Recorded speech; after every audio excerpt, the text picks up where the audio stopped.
Subscribe ಆಗಿ ನಮ್ಮ ಚಾನಲ್ಗೆ. ಹೊಸ ವಿಡಿಯೋಸ್ಗಾಗಿ ಬೆಲ್ ಐಕನ್ ಅನ್ನು ಕ್ಲಿಕ್ ಮಾಡಿ. ಹಾಯ್ ಫ್ರೆಂಡ್ಸ್, ಎಲ್ಲರಿಗೂ ನಮಸ್ಕಾರ. ಲಕ್ಷ್ಮಿ ಪಾಕಶಾಲೆ ಕಾರ್ಯಕ್ರಮಕ್ಕೆ ಸ್ವಾಗತ.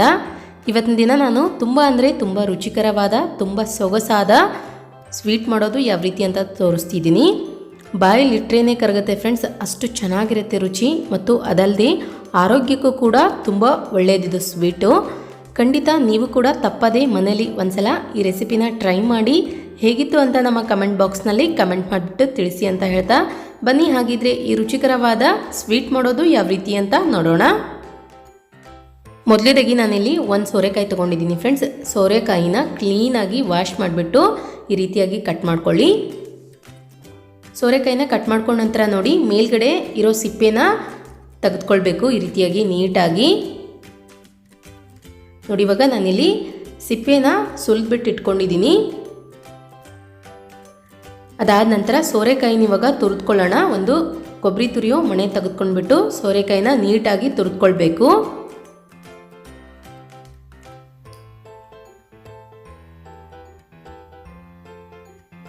ಯಾರಾದರೂ ಗೆಸ್ಟ್ಗಳು ಬಂದಾಗ ನಾವು ಈ ಥರ ಸ್ವೀಟ್ ಮಾಡಿಕೊಟ್ರೆ ತುಂಬ ಖುಷಿ ಆಗ್ತಾರೆ, ತುಂಬ ಆನಂದ ಪಡ್ತಾರೆ. ಆದಷ್ಟು ನೀವು ಈ ಸ್ವೀಟ್ ಮಾಡೋದಕ್ಕೆ ತುಂಬ ಎಳೆಯದಾಗಿರೋ ಸೋರೆಕಾಯಿ ತೆಗೆದುಕೊಳ್ಬೇಕಾಗತ್ತೆ. ಜಾಸ್ತಿ ಬಲ್ತಿರೋದನ್ನು ಬಳಸಬಾರ್ದು. ಜಾಸ್ತಿ ಬಿರುಸಾಗಿತ್ತು ಅಂತಂದರೆ ಸ್ವೀಟ್ ಅಷ್ಟು ಚೆನ್ನಾಗಾಗಲ್ಲ. ಮತ್ತು ನೀವು ಅದನ್ನು ತುರಿದುಕೊಳ್ಬೇಕಾದ್ರೆ ಮೇಲ್ಗಡೆ ಇರೋದನ್ನು ಮಾತ್ರ ತುರಿದುಕೊಳ್ಳಿ. ಒಳಗಡೆ ಬೀಜದ ಅಂಶದಿರುತ್ತೆ, ಅದನ್ನು ಸ್ಕಿಪ್ ಮಾಡ್ಕೊಳ್ಬೇಕು. ನೋಡಿ, ಇವಾಗ ನಾನಿಲ್ಲಿ ಎಲ್ಲದನ್ನು ತುರ್ಪಿಟ್ಟು ರೆಡಿ ಮಾಡಿ ಇಟ್ಕೊಂಡಿದ್ದೀನಿ.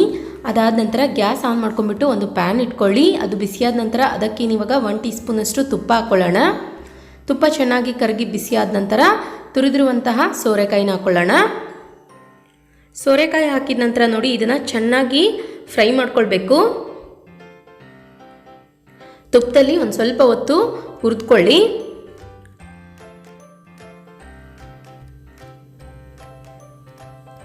ಒಂದು 4 ರಿಂದ 5 ನಿಮಿಷಗಳ ಕಾಲ ಮೀಡಿಯಂ ಫ್ಲೇಮ್ನಲ್ಲಿ ಇಟ್ಬಿಟ್ಟು ಚೆನ್ನಾಗಿ ಹುರಿಬೇಕು. ಅದರಲ್ಲಿರೋ ನೀರಿನ ಅಂಶ ಹೊರಟೋಗ್ಬಿಟ್ಟು ಸ್ವಲ್ಪ ಸುವಾಸನೆ ಬರುತ್ತೆ, ಅಲ್ಲಿವರೆಗೂ ಚೆನ್ನಾಗಿ ಹುರಿರಿ. ನೋಡಿ, ಇವಾಗ ನಾನಿಲ್ಲಿ ಹುರಿದ್ಬಿಟ್ಟು ರೆಡಿ ಮಾಡಿ ಇಟ್ಕೊಂಡಿದ್ದೀನಿ. ನಂತರ ಗ್ಯಾಸ್ ಆನ್ ಮಾಡ್ಕೊಂಡ್ಬಿಟ್ಟು ಇನ್ನೊಂದು ಪಾತ್ರೆ ಇಟ್ಕೊಳ್ಳಿ. ಅದಕ್ಕೆ ಇವಾಗ 1 ಕಪ್ನಷ್ಟು ಹಾಲು ಹಾಕ್ತಾ ಇದ್ದೀನಿ. ಇಲ್ಲಿ ನಾನು ಹೆಚ್ಚು ಕಮ್ಮಿ ಒಂದು 250 ml ಅಷ್ಟು ಹಾಲು ತೊಗೊಳ್ಳಿ. ಹಾಲು ಚೆನ್ನಾಗಿ ಕಾಸ್ಕೊಳ್ಬೇಕಾಗತ್ತೆ ಮೊದಲೇನೆ. ನೋಡಿ, ಹಾಲಿಲ್ಲಿ ಚೆನ್ನಾಗಿ ಬಿಸಿಯಾಗಿದೆ. ನಂತರ ಮೊದಲೇ ನಾವು ಹುರಿದಿರುವಂತಹ ಸೋರೆಕಾಯಿನ ಹಾಕ್ಕೊಳ್ಳೋಣ. ಸೋರೆಕಾಯಿ ಹಾಕಿದ ನಂತರ ನೋಡಿ, ಹಾಲಿನ ಜೊತೆಲಿ ಚೆನ್ನಾಗಿ ಮಿಕ್ಸ್ ಮಾಡ್ಕೊಳ್ಳಿ.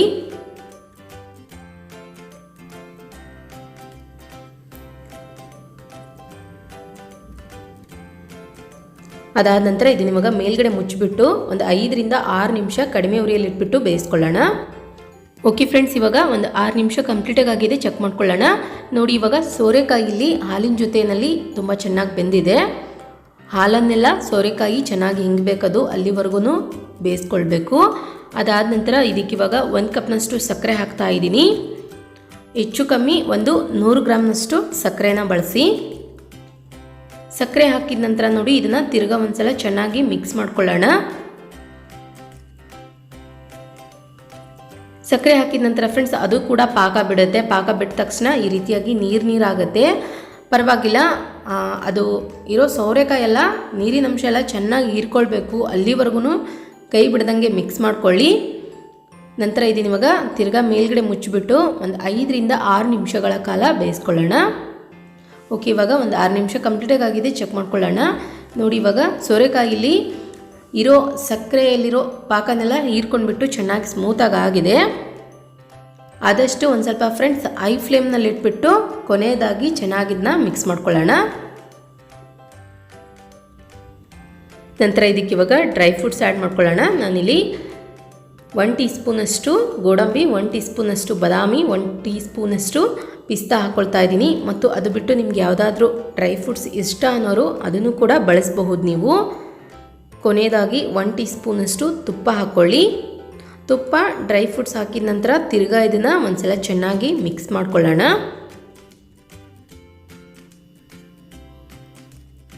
ನೀವು ಮನೇಲಿ ಈ ರೆಸಿಪಿ ಮಾಡಿದ್ರೆ ಮಕ್ಕಳೇ ಇದನ್ನು ಮೊದಲು ಖಾಲಿ ಮಾಡೋದು.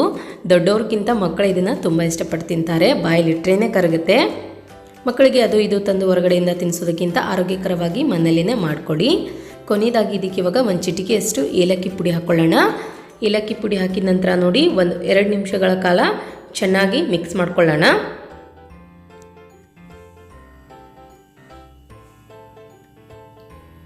ಇದನ್ನು ಫ್ರೆಂಡ್ಸ್ ಬಿಸಿ ಇರುವಾಗ ತಿನ್ನೋದಕ್ಕಿಂತ ಒಂದು ಸ್ವಲ್ಪ ಕೋಲ್ಡ್ ಆದಮೇಲೆ ಸರ್ವ್ ಮಾಡಿ, ತುಂಬ ಚೆನ್ನಾಗಿರುತ್ತೆ.